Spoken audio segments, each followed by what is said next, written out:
présente, je suis Jean-Louis Falcoux, je suis responsable du service Europe à la Chambre de commerce et d'industrie de Midi-Pyrénées, donc à Toulouse. Et je m'occupe d'un réseau qui s'appelle le réseau Entreprise Europe, que je vais vous présenter. Donc cet atelier va se composer en fait de deux grandes parties. Tout d'abord, vous présenter les dispositifs européens proposés aux entreprises et aux opérateurs qui montent des projets européens. Ceci sera fait par Adeline Barr, ici présente, qui se présentera tout à l'heure. Et ensuite, donc, vous aurez des explications, disons, des témoignages de deux porteurs de projets sur des projets qui ont été réussis et financés. Donc, le premier sera présenté par Catherine Kronaki, ici présente, qui a déposé un projet sur le 7e programme cadre de recherche et développement, 7e PCRD, qui maintenant est repris par Horizon 2020. Et ensuite, il y aura Melissa Machka, ici présente, donc du Royaume-Uni, qui nous présentera aussi un exemple de projet réussi Interreg entre le sud-est de l'Angleterre et la Normandie. Voilà, donc pour faire court, je vais démarrer de suite ma présentation sur le réseau Entreprise Europe en ligne, pour dire un petit peu qui on est. D'abord, un petit sondage, qui connaît ce réseau Entreprise Europe Network ou Enterprise Europe Network? Une main se lève, deux, donc il y a du travail à faire. En fait, c'est un réseau qui est financé par la Commission européenne, l'ex-DG Entreprise, la DG Grow maintenant, qui en fait a pour mission, donc sur tout un tas de pays, il y a 63 pays qui sont dans ce réseau-là. Vous voyez ici la carte du monde avec les zones couvertes par ce réseau, donc 4000 professionnels, 630 structures partenaires, de venir en fait apporter de l'information européenne au plus près de vous, porteurs de projets. Alors, au plus près de vous, c'est quoi? Dans chacune de vos régions d'origine, française ou autre, vous avez forcément une petite entreprise Europe à proximité. En Midi-Pyrénées, ce réseau est porté par la CECI Midi-Pyrénées et l'Agence d'innovation et d'expansion MADI. Alors, à quoi sert ce réseau? En fait, la Commission européenne, en finançant ce grand réseau, a souhaité qu'on développe des missions bien spécifiques. Tout d'abord, l'appui sur la réglementation européenne. Ce n'est pas le propos d'aujourd'hui, mais vous savez qu'il y a tout un tas de produits dans les dispositifs médicaux qui doivent être soumis au marquage CE. Donc, nous avons dans l'équipe une juriste dont la mission est de conseiller sur la réglementation européenne. Et aussi, par exemple, lorsque vous souhaitez vendre votre produit à l'étranger, faut-il mettre la TVA ou pas, etc. Donc voilà des exemples concrets d'appui qu'on peut apporter. Aussi, connaître les bons programmes européens par rapport à votre projet. On a cité ici 3 exemples de dispositifs appliqués à la santé, Horizon 2020, mais aussi l'initiative IMI, c'est donc Innovative Medicine Innovation, plutôt Innovation Medicine Initiative, ou le programme Eurostars. Et enfin, nous avons capacité à vous aider à répondre à des appels à propositions européens. Deuxième grande mission, ces projets sont des projets collaboratifs. Il faut rechercher des partenaires partout en Europe, et nous avons un vaste réseau qui permet justement d'identifier des partenaires. Et à cette occasion, pendant cet événement ici, nous organisons demain et après-demain donc de conventions d'affaires, ce qu'on appelle des B2B, des événements de matching, où nous avons actuellement 60 participants et 130 rendez-vous donc internationaux de personnes qui vont se rencontrer pour discuter projets et effectivement aller vers des propositions de projets européens. Donc c'est des conventions d'affaires. Également ici, une activité très forte sur le soutien à l'export, tout ce qui est internationalisation des entreprises, mais aussi aide au management de l'innovation. Alors, quelques questions rapides auxquelles on peut répondre. Comment trouver des partenaires? Quels sont les financements européens applicables à mon projet?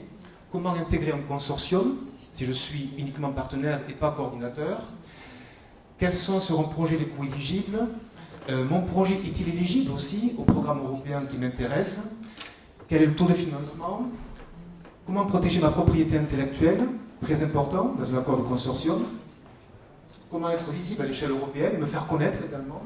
Donc tout ceci sont des questions à titre d'exemple auxquelles on peut répondre grâce à nos expertises dans le réseau, à la fois en termes de recherche de partenaires, mais aussi à travers le réseau présent dans le monde entier.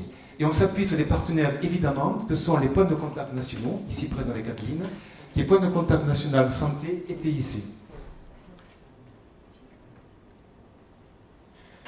Tout à l'heure, on parlera de 2 outils nouveaux intéressants pour vous à connaître, c'est Adeline qui le présentera. C'est l'instrument PME, un instrument qui est fait spécifiquement pour les PME sur H2020, qui est très intéressant. Un petit message, la France est très mal positionnée sur cet instrument-là. Il n'y a pas assez de projets français malheureusement. Donc il faudrait plus s'y intéresser. Nos amis irlandais, italiens, espagnols sont meilleurs que nous là-dessus, donc il vaut mieux essayer de remonter le niveau français. Et notre instrument qui s'appelle ici le Fast Track to Innovation, qui est très intéressant aussi, c'est TRL6, on vous dira à quoi ça correspond. C'est lorsque vous avez un projet qui est très proche du marché, un projet collaboratif, qui vous permettra de déposer donc, votre projet et d'obtenir un financement conséquent sur Fast Track to Innovation si votre projet sera rapidement exploitable commercialement. Un site à retenir, notre site internet, donc Entreprise Europe Sud-Ouest, avec en première page, c'est très impressionnant, 11 563 offres de partenariat. Sur notre site, vous trouverez en permanence les offres de partenariat de notre réseau, mais en ligne. Offres qui concernent le commercial, business, vous recherchez un distributeur, un fournisseur en Europe, on peut donc vous aider à le trouver, ou dans la base de données. Vous recherchez pour la partie innovation ou recherche R&D un partenaire pour déposer un projet. Là aussi, notre base de données en contient beaucoup. Tout ceci, on a récupéré de la base de données de la Commission européenne. Hein. C'est pas nous qui l'avons entièrement inventé, bien sûr. C'est une récupération de la base européenne. Voilà. Et tout un tas de services qui sont offerts et de manière identique par tous nos collègues en France et en Europe. Voilà. Réglementation, programme européen, financement et partenariat. Et une dernière présentation sur l'équipe. Donc, en Midi-Pyrénées, pour ceux qui sont de la région, à la CECI, vous avez les 3 personnes de contact. Chez nous donc, et à l'agence d'innovation Madini, Christine Guidis, ici présente. Mais encore une fois, ce réseau est dans toutes les régions de France, du Royaume-Uni, de Grèce, de Belgique et de partout, à proximité. En tapant Enterprise Europe Network, vous aurez accès à ce réseau. Voilà, je m'arrête là. Je laisse la place maintenant à Adeline pour la partie présentation des dispositifs européens qui peuvent vous intéresser, notamment sur le programme Horizon 2020, H2020, qui est un des plus gros programmes de la Commission européenne en termes de budget. Il y a un gros travail à faire sur les projets européens, innovation, recherche, car c'est vraiment un enjeu qui est mondial, donc on vous encourage beaucoup à y aller. Les PME, souvent, sont partenaires, donc c'est accessible à tout le monde. Adeline, un petit quart d'heure, ça ira? Oui. Et après, des questions, bien sûr. Merci. Merci. Alors, bonjour à tous. Donc, moi, je suis Adeline Barre, je travaille à l'Université de Bordeaux. Au sein de la direction des relations internationales, je suis responsable du service projets internationaux, qui est la cellule Europe de l'université, et qui aide les anciens chercheurs à monter des projets européens, formation et recherche. Je suis membre du point de contact national santé, donc qui regroupe plusieurs personnes des différentes institutions que vous voyez présentées ici, à savoir les EPST, INSERM, CEA, CNRS et les universités. Donc le PCN Santé couvre toutes les thématiques, tous les cols liés à la santé et a pour mission de vous informer et de vous sensibiliser sur les appels à projets dans la thématique santé pour Horizon 2020. Alors, juste un mot d'introduction. Sachez qu'il y a un portail français qui a été mis en place sur le programme Horizon 2020 et vous avez des pages dédiées notamment à la thématique santé et vous avez la possibilité en haut de vous inscrire à la newsletter sur tous les appels Horizon 2020, mais également de vous abonner au flux d'actualité par thématique. Donc c'est particulièrement intéressant si vous voulez suivre la thématique santé pour recevoir quasi hebdomadairement toutes les informations qui sont publiées sur le site pour la santé. Alors, donc ça c'est la structure du programme Horizon 2020, donc qui est le nouveau programme de la Commission européenne pour financer la recherche et l'innovation. C'est un programme qui est pluriannuel, qui couvre la période 2014 jusqu'à 2020. Il y a 3 grands piliers dans Horizon 2020. Un premier pilier qui est Excellence Science pour financer la recherche d'excellence fondamentale exploratoire, pas de sujet imposé. Un pilier de leadership industriel qui est pour financer de meilleures industries. Donc on va financer des projets de recherche très appliqués sur des technologies clés qui vont permettre de développer des services ou des produits plus innovants. Et le pilier 3 qui est consacré aux défis sociétaux. Donc là l'idée c'est plutôt la Commission a listé une série de problématiques sociétales, notamment des problématiques liées à la santé. Et l'objectif c'est d'avoir des projets de recherche qui proposent des solutions à ces problématiques sociétales. Donc pour les calls santé, et dont ceux que je vais présenter aujourd'hui, sont dans la petite boîte à droite, dans les défis sociétaux. Et je vais également présenter un outil Fast Track to Innovation qui est un peu en dessous des 3 piliers. Donc le budget pour la santé est de 7,5 milliards pour toute la période. C'est des milliards. C'est 79 milliards d'euros pour la période 2014-2020 pour l'ensemble du programme Horizon 2020. Alors, ce qu'il faut savoir, donc là on est sur une période où on va changer de programme de travail. Donc il y a des programmes de travail pour 2 années. Donc on a terminé l'école 2014-2015, là on va passer sur la période 2016-2017. Et donc ce que je vous présente là, c'est la structure en termes de thématiques des appels santé d'Horizon 2020. Donc vous avez 6 grandes thématiques. Il faut retenir les appels sont gérés par 2 directions générales différentes de la commission. Donc la DGRTD pour les appels santé, recherche classiques, et la DG Connect qui gère tous les appels TIC qui vont plutôt concerner tous les appels, notamment liés à la e-santé. Et vous avez 2 thématiques, tout ce qui est le vieillissement actif et en bonne santé, et tout ce qui est lié aux données et aux méthodes. Alors, quelques informations générales sur les calls H2020. Donc, les appels à projets sont publiés sur le site de la Commission européenne. Ce que je disais précédemment, c'est que en fait, les appels à projets sont basés sur des feuilles de route que l'on appelle dans notre jargon des programmes de travail. Donc là, on a terminé les programmes de travail 2014-2015 et on est en train de préparer, enfin la Commission est en train de préparer les programmes de travail 2016-2017. Donc tout ce qui va vous être présenté aujourd'hui sont basés sur les drafts des programmes de travail pour 2016-2017 et si tout va bien, les programmes de travail finalisés seront publiés en septembre 2016 pour des deadlines entre janvier et avril 2016 pour les premiers appels. Donc l'évaluation des projets, elle est effectuée par des experts indépendants qui sont sélectionnés par la Commission européenne. Sachez que vous pouvez vous-même être expert évaluateur, il suffit de candidater dans la base de données de la Commission, et sachez également que la Commission européenne manque d'experts issus du secteur privé. Elle a beaucoup d'experts issus du monde académique, mais comme justement l'axe va être très focalisé sur le développement et l'innovation de produits, la Commission est à la recherche de profils justement qui ont plus d'expérience, qui ont une expertise sur tout ce qui est innovation, développement de produits. Alors, les 3 critères d'évaluation, ils se composent de la façon suivante. Vous allez être évalué sur l'excellence de votre projet, la qualité scientifique ou technologique de votre projet. Sur l'impact, alors l'impact c'est très important, c'est l'impact de votre projet en termes de contribution à la politique de l'Europe, en termes de développement économique, en termes de développement de l'innovation, en termes de création d'emplois. Et notamment pour tous les projets qui vont viser à développer des produits, ce sera aussi l'impact en termes de création de marchés couverts et l'exploitation des résultats que vous allez pouvoir développer.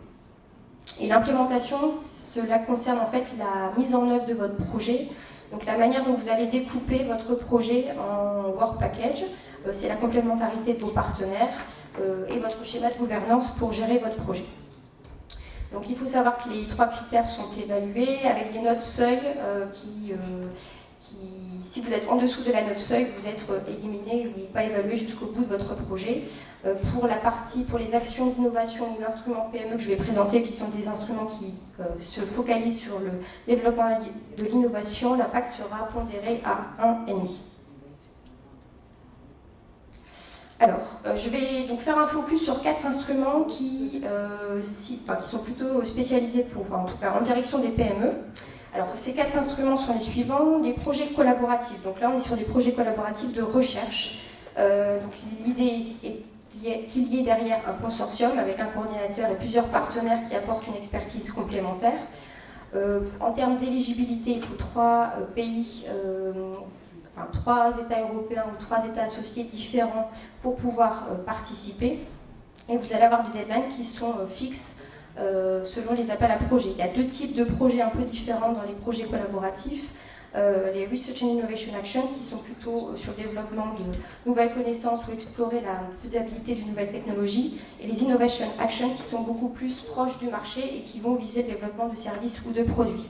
À noter que pour le Research and Innovation Action, les entreprises sont financées à 100% comme les académiques. En revanche, pour les Innovation Action, vous êtes financé à 70%. Et vous avez des overheads à 25%. L'instrument PME, donc l'instrument PME est dédié aux PME innovantes qui ont un fort potentiel de croissance à l'international. Donc vous allez avoir un instrument PME qui est diffus dans Horizon 2020 avec des calls qui sont fléchés sur des thématiques particulières. Je vais y revenir pour les calls santé. L'idée, c'est que vous pouvez, alors, une seule PME peut candidater, vous pouvez candidater éventuellement avec plusieurs PME.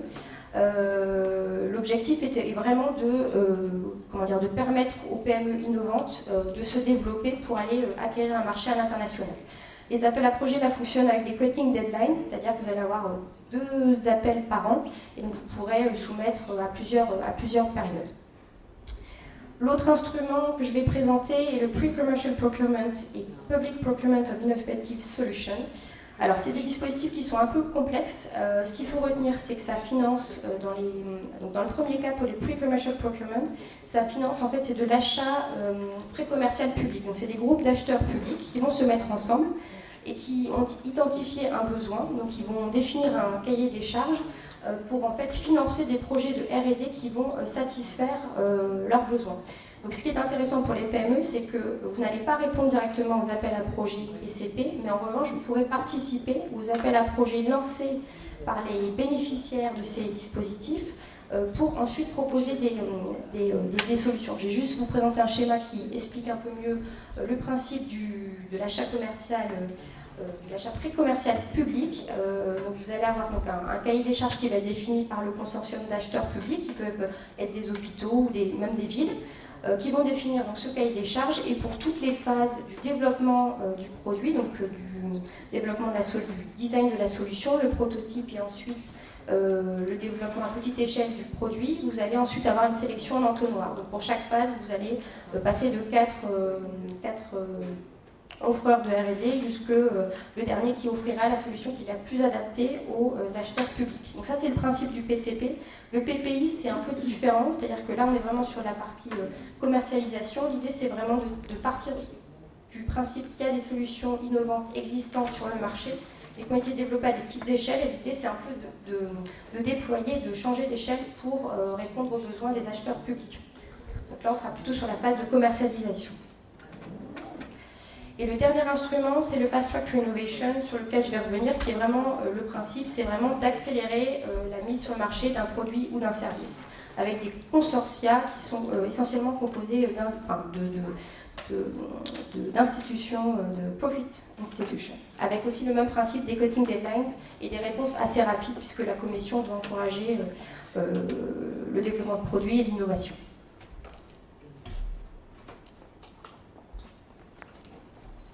Alors, ce que je vais vous présenter maintenant, c'est en fait les thématiques des calls pour les différents instruments que je viens de vous présenter.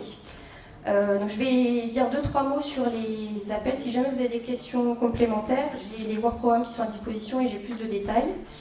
Alors, donc les premiers calls, c'est pour des projets collaboratifs de recherche. Donc sur 2 thématiques. Donc vous avez un premier call. Alors, s'il faut retenir, c'est PM, c'est Personalized Medicine, c'est le thème clé du Work Programme Santé pour 2016-2017, la médecine personnalisée.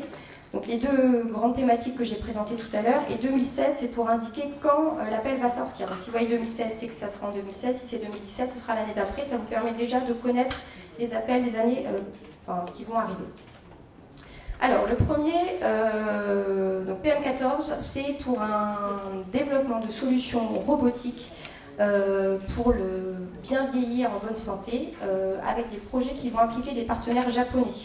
Donc le Japon étant plus avancé, ou en tout cas avancé, puisqu'il a aussi une population, il a une même démographie que les pays européens. Donc là, l'idée, c'est vraiment de développer des solutions robotiques qui seront testées dans les 2 pays et complémentaires. Sur le deuxième call, l'idée est de développer des coachs virtuels pour les personnes âgées, pour les permettre de les guider, de les suivre dans leur, y compris chez elles en fait, pour faciliter le bien vieillir. Sur le PN16, on est sur le développement d'essais par ordinateur en fait. L'idée c'est que les essais cliniques traditionnels sont très chers. Donc là l'idée c'est de développer tout ce qui est essais par ordinateur pour notamment développer les produits biomédicaux, évaluer la performance des produits biomédicaux. Le PM17 pour 2016, ce sera l'idée de... C'est un appel qui concerne toutes les thématiques liées à l'échange et au stockage de données liées à la santé, et notamment toutes les questions liées à l'échange de données, aussi aux questions de sécurité. Sur le PM18, on est sur la modélisation. Alors, c'est la modélisation ou des simulations par ordinateur pour construire des modèles de prédiction sur ce qui est d'être en bonne santé, en fait, en intégrant des informations biologiques, sociales, environnementales sur les individus. Le PM19, c'est sur le Big Data, c'est pour exploiter toutes les questions de Big Data en soutien aux politiques publiques. Alors, ça c'est l'instrument PME. Ce qu'il faut retenir, c'est que l'instrument PME, l'idée c'est donc ce que je disais tout à l'heure, permettre à des PME innovantes de se développer à l'international et toucher un marché. L'instrument PME fonctionne en 3 phases, donc on part de l'idée jusqu'au marché. Ce qu'il faut retenir, c'est que la phase 1, c'est pour vous, donc vous pouvez candidater à la phase 1 ou à la phase 2. La phase 1, c'est pour vraiment soumettre votre idée de concept et tester sa faisabilité. Donc vous allez devoir justifier, argumenter sur votre idée de service ou de produit à développer. C'est un package de 50 000 € pour une période de 6 mois. La phase 2, c'est vraiment le financement pour le projet de recherche-développement. Donc entre 500 000 € et 2,5 millions par projet pour les calls ICT.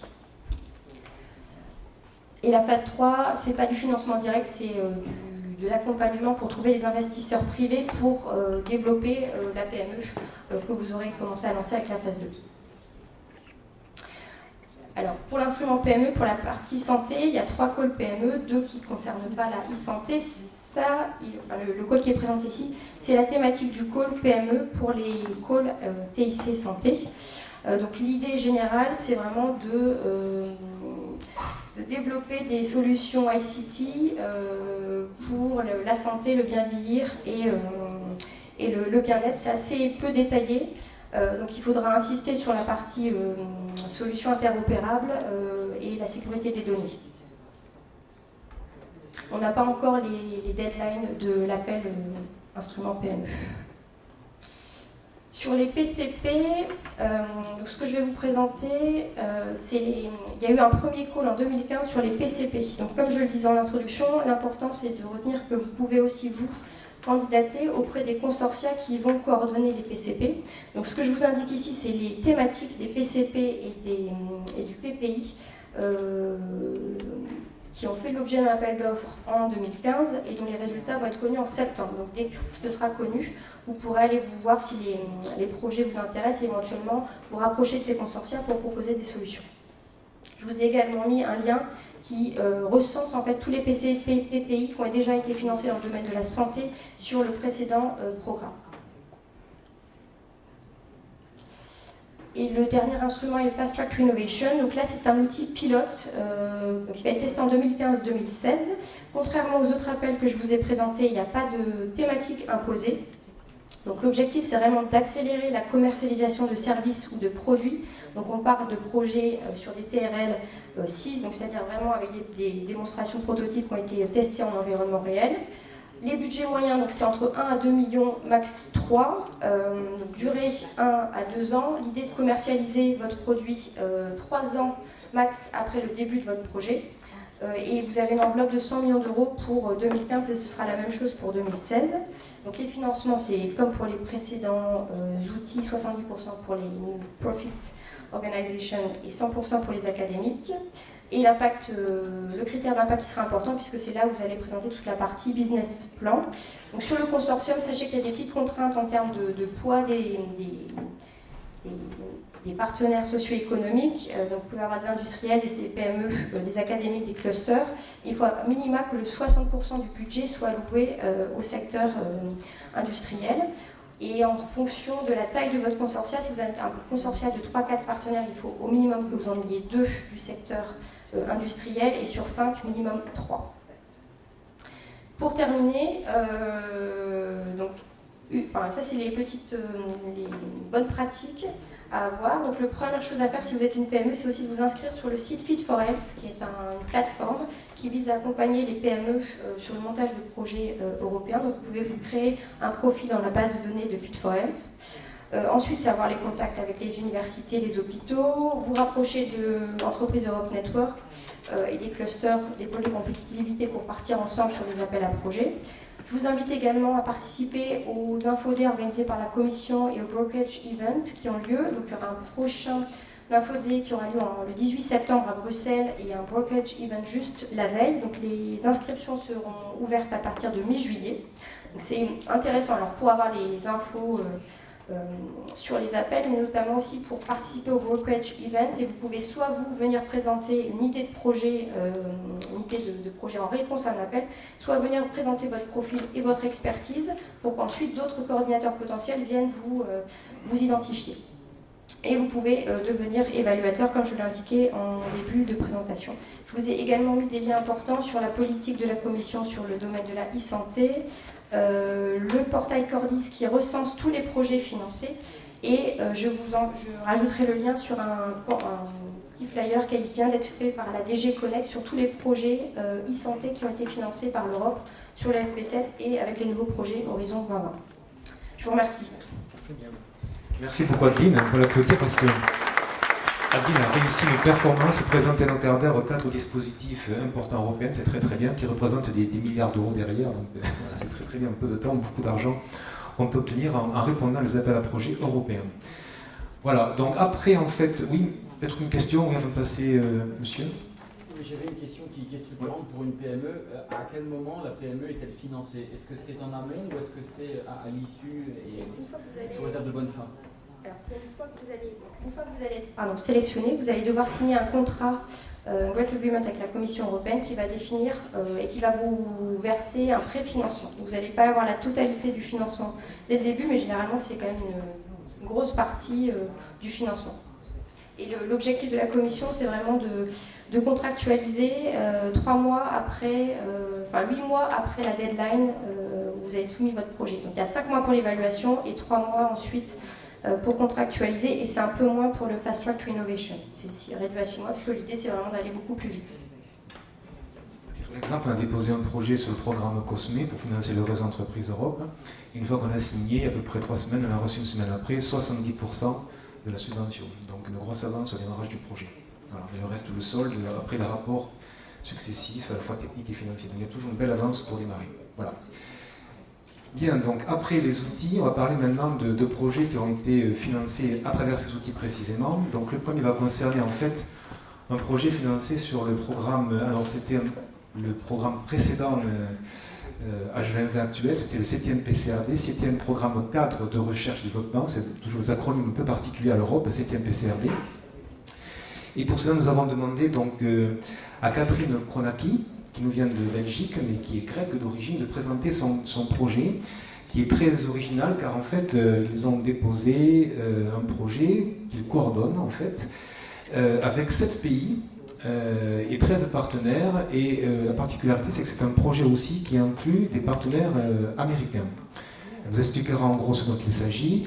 Catherine donc, est secrétaire générale de la fondation HL7, Health Level 7, qui est un organisme basé à Bruxelles en fait, et qui travaille sur le développement des normes liées à la santé.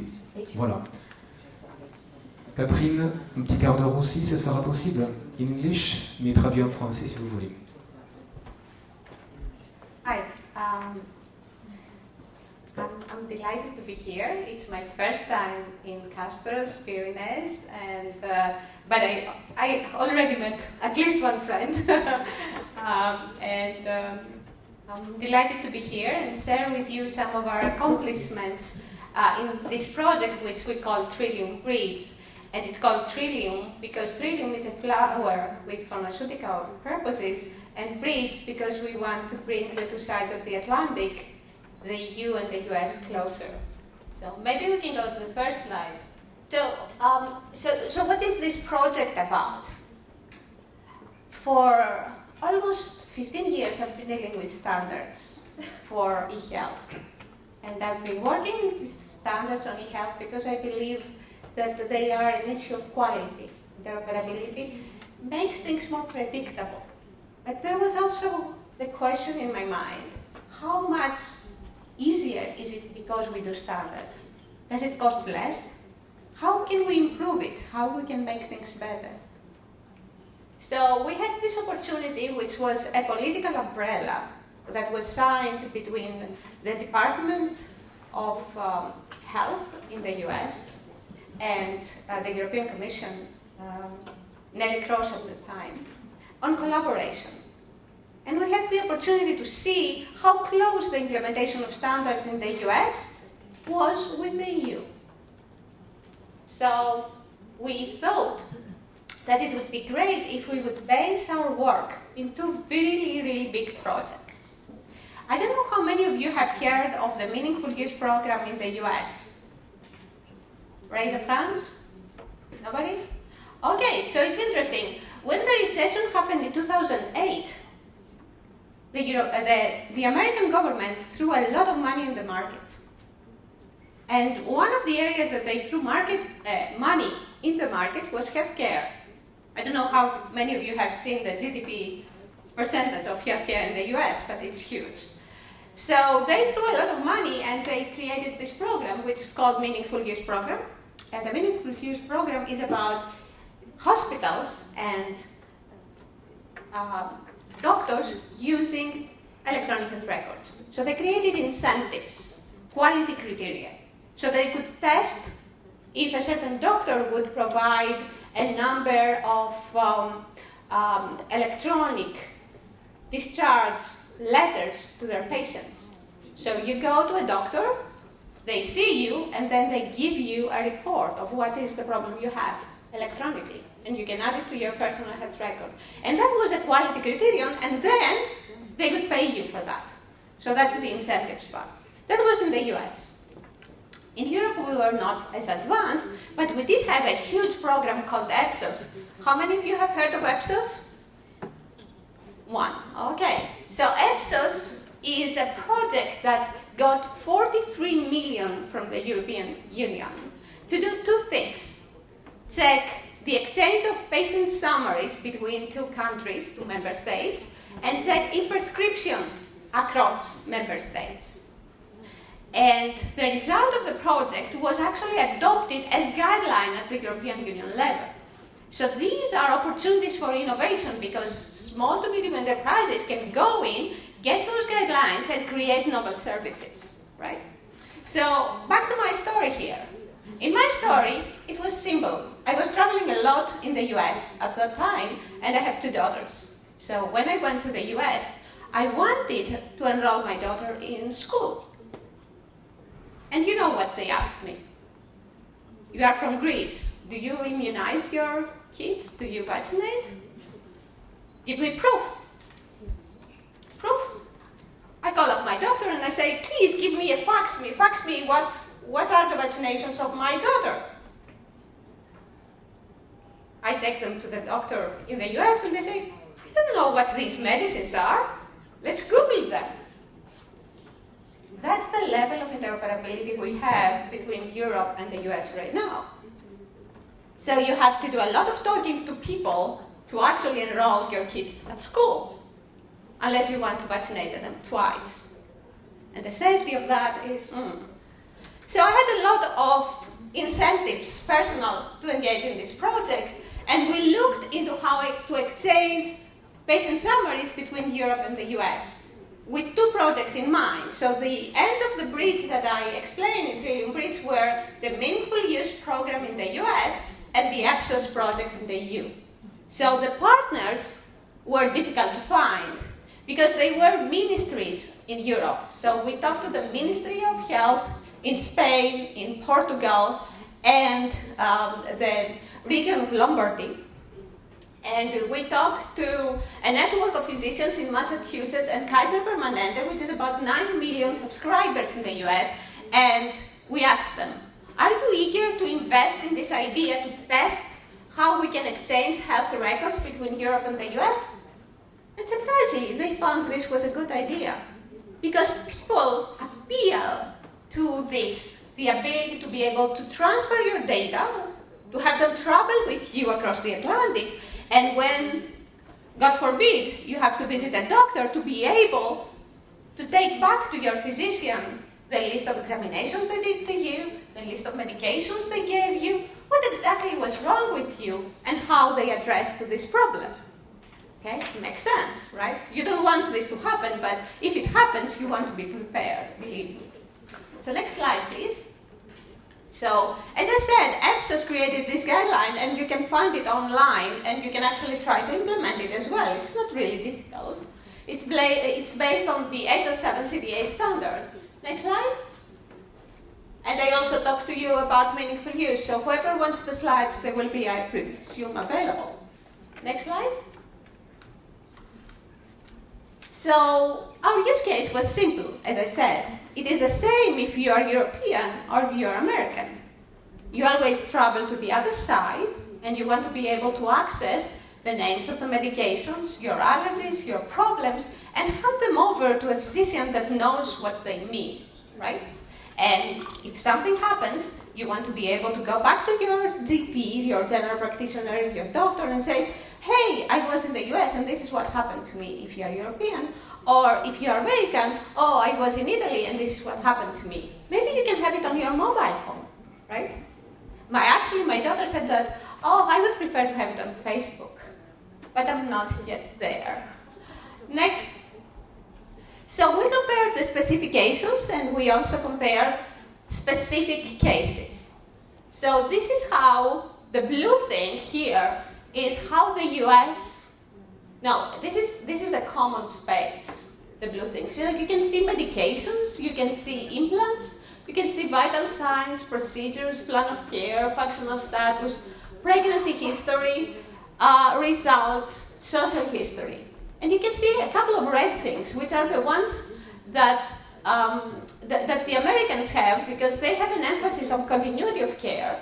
So they have the list of encounters, who were the doctors you visited before, who paid for your encounters, what is your family history, and some advanced directives. If you are, for instance, taken to the intensive care unit, you may not want to be resuscitated due to religious reasons. So same standard, different philosophy. The Europeans, us, we feel that we should capture our patient summary at a state in a given time, and the Americans are very much concerned about continuity. Different implementation guides and different technical approach. But next slide. There is a common denominator you will see there are allergies, medications, and problems, and they are common on both specifications. Next. So we did a number of demonstrations. The most important one being here, this is the ONC coordinator in the US. So she's the responsible for health information technology for the United States. And this is the CEO of HL7. And this is a list of CIOs from Brazil. They want to implement a similar solution in Latin America. So there is a lot of visibility. We identified a number of problems that we have taken back to SDOs to fix. For instance, the certificates are not the same. The language for security is not the same. The way we discover patients in Europe and the US is different. The way that we identify actually patients in different member states is different. And of course, the way we ask for a certain document is different. So there are differences. We managed to bridge those differences and create an impressive demonstration. Next slide. So I think that in the interest of time, I will pass on. I have 3 examples here on how this idea of crossing the Atlantic and looking what the other side of the Atlantic does had implications about the health strategy in 3 countries that we worked with. Spain, Portugal, next, and Luxembourg. Luxembourg actually was not in the initial consortium, but they were very interested from the visibility and said, we want to play with you. And they are actually now, I would like to welcome actually today, because today is the first day that they assume the presidency of the European Union. And they have a huge commitment on the social aspects of e-health. So this is a huge opportunity for companies to engage and build demonstrators and build and use the instruments that Adeline suggested, like the fast track to innovation, to implement some of these things. The proof of concept is there, it just needs to go one step further. Next. So, in summary, what we did is that we compared the patient summaries as implemented in the United States and as implemented in member states in Europe. We created some assets that you actually are able to use. Mappings of how things are called in the US and how they are in Europe. How a certain disease or a certain medicine or a certain problem is called in the two sides. How the structure is different. And we developed also a proof of concept transformer, like the Lego things, where you can enter a patient summary developed in the US, and you can see how it looks in Europe, and the opposite. We also created a feasibility study, and we reflected. We used a large number of experts in a policy workshop, and we said, okay, so we did that. These are our findings. What do we do next? And it's interesting that they reached a single very important recommendation. We always ask, what is the business model? But those people said, we need to take a step back and think about values and think about social responsibility. And in that context, we managed to abstract from the stage of bilateral communication between Europe and the US and think about people.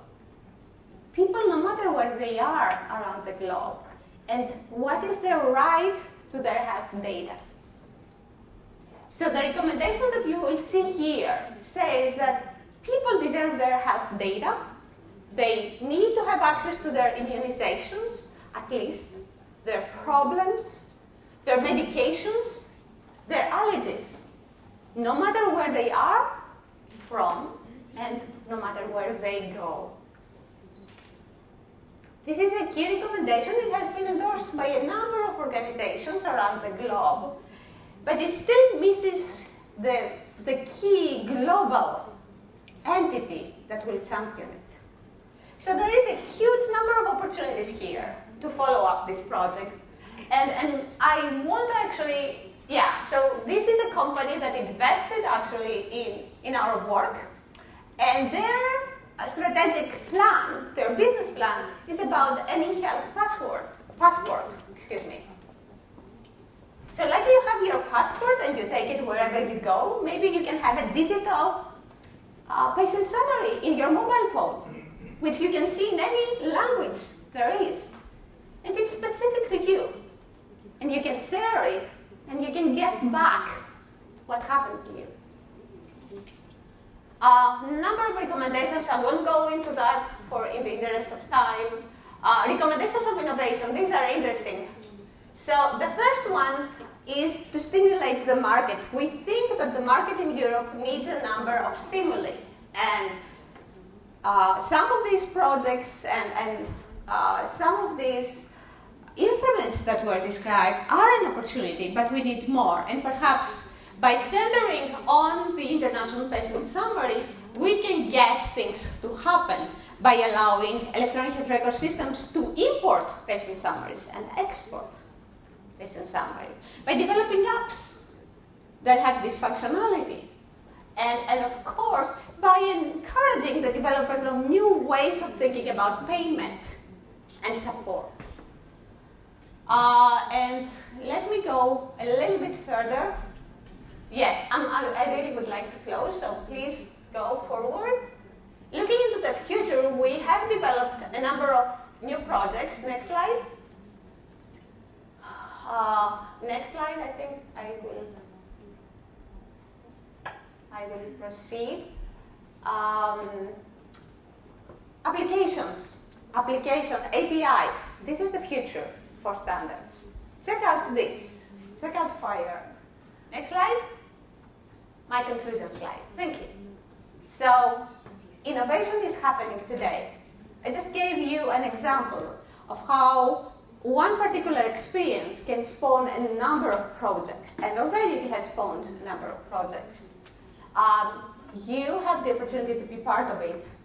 And if you are looking to find your way into new projects and consortia, participate. Be a member. Even if you're not funded at the beginning, you will develop the connections that will allow you to get the experience needed. The second thing is you have to look into standards and open interfaces and encourage them and implement them, because they are the future into data. And data is the queen or the king, depending on how you get it. Who owns the data is the most powerful of all. And with that, I would like to acknowledge. No, it's done. It's previous slide. Don't go further, please. Yeah, those are extra slides. Back, here. Yeah, and I would like to acknowledge the believers, the builders, and the entrepreneurs that supported the Trillium Breeds, and I hope they will be part of your consortia today or tomorrow. Thank you.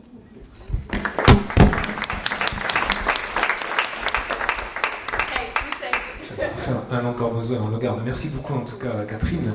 Une question très très rapide. What was the amount of your project? Combien coûtait votre projet? Trillium Breeds. The amount of money you got. Oh, the amount of money. I think about. Okay. So from the commission, we got 228,000. Actually, it's interesting. We applied for we applied for 200,000 euros, and they gave us more. It was my first time, yeah. But of course, there were contributors and investors that invested to it, like the company that created the proof of concept, or Kaiser Permanente. They invested money to be part of the project. So probably it was about 500,000, maybe a little bit more. Okay. Thank you. Merci beaucoup. Very small project. Merci. Bien, passons à la dernière partie de cette partie. I may add, Yes, you can. Yes. I may add, however, that this 500,000 created value in the form of new projects that were implemented, which was about 4 million. So you can think of this as a multiplier. Thank you. Oui, c'est en fait le but des financements européens, c'est de servir de levier en fait pour obtenir encore plus de financement par la suite. Effet multiplicateur. Très très bien. Donc on passe maintenant à un autre type d'exemple de projet réussi dans le domaine de la santé sur un autre type encore de dispositif que sont les programmes Interreg que certains connaissent peut-être. Ce sont les programmes transfrontaliers ou transnationaux qui sont plutôt financés par ce qu'on appelle les fonds structurels, le FEDER en particulier. Et là donc on a l'exemple d'un projet que va nous présenter Milica Machka, qui est chercheur dans un cluster du sud-est de l'Angleterre. Donc c'est un cluster en fait qui s'appelle, alors la traduction française est le cluster Alliance Technologie de la Santé Sud-Est du Royaume-Uni. C'est le projet, donc c'est le cluster CEPA, et c'est un projet Interreg qui s'appelle le projet Malcolm. Voilà, c'est à vous. Okay, well, good afternoon everyone. I am Milica Machka and I work for South East Health Technologies Alliance, SETA in East England. So next slide please. Okay, so I'm going to be talking to you about Interreg. Interreg is a European territorial cooperation financing instrument. And the company that I work for, SETA, we have been involved in 4 Interreg projects in the 18 months that I've worked there. The general aim of this instrument is to strengthen cooperation across borders in order to improve regional policy and create economic growth by transferring knowledge and experience across those boundaries. And in this presentation, I will focus on our most recent project, which was the Malcolm project. Malcolm stands for Mapping Assisted Living Capabilities over La Manche. And this was a Interreg 4A project. The 4 there stands for the fact that it was the 4th set of Interreg calls that ran until 2013. And the A here stands for the fact that it was between countries crossing a border, here between France and England. And specifically in this project, we were investigating and exploring opportunities to strengthen partnerships across the border, across the channel, that enabled economic development and also to strengthen those partnerships between centres of excellence. So, this was a very small project. This was the first Interreg project that the company I work for led on. So it was just between two partners, so between SETA, which, as I said, is in South England, and we focused on the 10 counties that are highlighted in purple, or purpley pink, in the figure, and Poltesse, which is based in Lower Normandy, and they covered the 3 departments in France there. And the reason why this cross-border program exists is because there are similar challenges in these 2 regions. They are both obviously coastal regions, and so they have a very aged population because people choose to retire there. And so they have similar demographies. They also suffer from not having many big major cities in those regions, and so there are few employment opportunities. And also there are areas within those regions that are very rurally isolated. So they have similar challenges, and it makes sense to try and learn from each other. Next slide. So a bit more about the 2 companies. So SETA, as I said, is based in Southeast England, and it is a networking organisation that is free to attend, free to join, I must say, as a member. We specialise in health technologies, and our remit is to improve health but also increase wealth. And we do this by acknowledging that the 3 major stakeholders that are necessary for implementing e-health strategies, so academics, businesses and care and clinicians, they each have their motivations, and we call them the 3 Ps. So academics are driven by papers, by publishing in high quality journals. Businesses are driven by the projects, the profits, and carers, clinicians, in our case the NHS, they are driven by improving the care that they deliver to patients. And we believe by making the 3 Ps here work, you generate new business. The second partner, the one based in Lower Normandy, was Poltesse, eSecure Transactions Cluster. So as I said, they're based in Lower Normandy, and they have 8 departments, one of which specialises in e-health and smart homes. So the objectives of the Malcolm project was really to create the tools and the materials and the opportunities to understand opportunities for implementing e-health technologies in the 2 regions, and to understand whether there is any opportunity to transfer between the 2 regions, any new business that companies in the 2 regions could make by exploring the other region. And there is a bit of a focus on the small and medium-sized enterprises, because the Interreg, they have a focus on SME competitiveness. So specifically to SMEs, the benefits of the project were to provide information, the tools, the materials for them to make better business decisions, to allow them opportunities to develop relationships across borders, and also, for example, to gain new relationships with clinicians within their own region. And then ultimately to form a new large cluster across the channel that might present future opportunities to them. So the methods for delivering on this project were developed by SETA, but then delivered upon by both partners, with the English company delivering on the research and the work carried out in England, and Poltesse carrying out the research and running the events in France. And we undertook research in 8 areas to really get a good understanding of all the contextual factors that might impact on the uptake of assistive technologies in the 2 regions. We also sent out questionnaires to various stakeholders in the 2 regions, to understand what is their perception of e-health in their region and what do they see as being the barriers and the opportunities.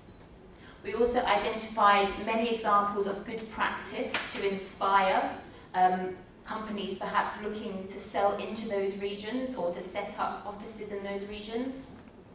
And then once we analysed all of this research, we then disseminated the findings, the insights, in two ways. Firstly, by holding events, one in Kent in southeast England and one in Lower Normandy, and also by publishing a number of reports. And I really recommend that you have a look at our website, www.sata.co.uk/Malcolm-project, to have a look at those reports. They are really excellent. I can't emphasise that enough. So the outcomes of the project were very detailed mappings of the opportunities and the contextual factors for implementing e-health in the two regions, a glossary of terms to allow a fair comparison between the two regions, because we found that the words that people were using, the terminology, wasn't consistent, so it was actually very difficult to compare. So we've created a standardised glossary, catalogues of good practices from each region to inspire anyone that might wish to follow suit in each of those regions, and also a new tool that we developed called the Patient Journey, where we map out in each of the regions what are the products and services that a patient going through life and experiencing different exacerbations in their health would receive. And that is obviously a very useful tool to identify at what point in that patient journey are my products and services being suited for. For whom am I developing my products and services? And obviously we've created a new cluster, which we know is still being nurtured to this day, and is allowing the transfer of knowledge and the opportunities between the two regions. And finally, so out of this very small project that lasted basically just 1 year between two partners, we've had many opportunities put to our company.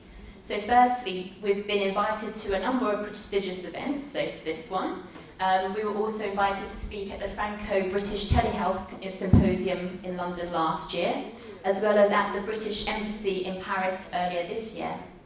So we've done a great deal of profile raising of our own companies.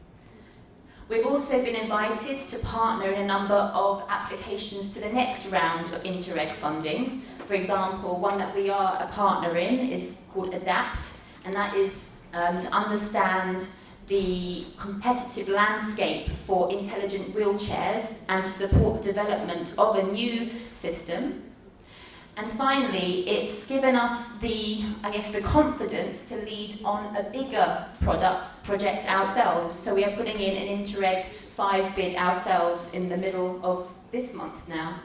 The product we're putting in is called Brass Scales, and it's to do with optimising e-health supply chains for specific health conditions in 5 different regions across the EU. And it's worth me mentioning that not only did the Malcolm project give us the confidence to put this bid in, but it also gave us the reputation to be able to attract partners from other countries with relative ease.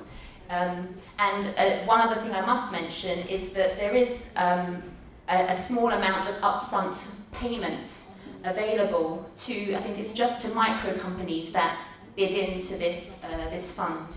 And that is how my company, which is a very small company with just a very few number of people, can actually spend the resource to put in the bid, because if we are successful, that bit of resource that was dedicated to actually putting in the proposal gets reimbursed. And finally, if you would like any more information, so the project lead in England is Kathy Villaum, so please do note down her details. Equally, Caroline Ouzouf was the French lead, so please note down her details if you'd like any information about the French side of the Malcolm project. Merci beaucoup, Mélissa.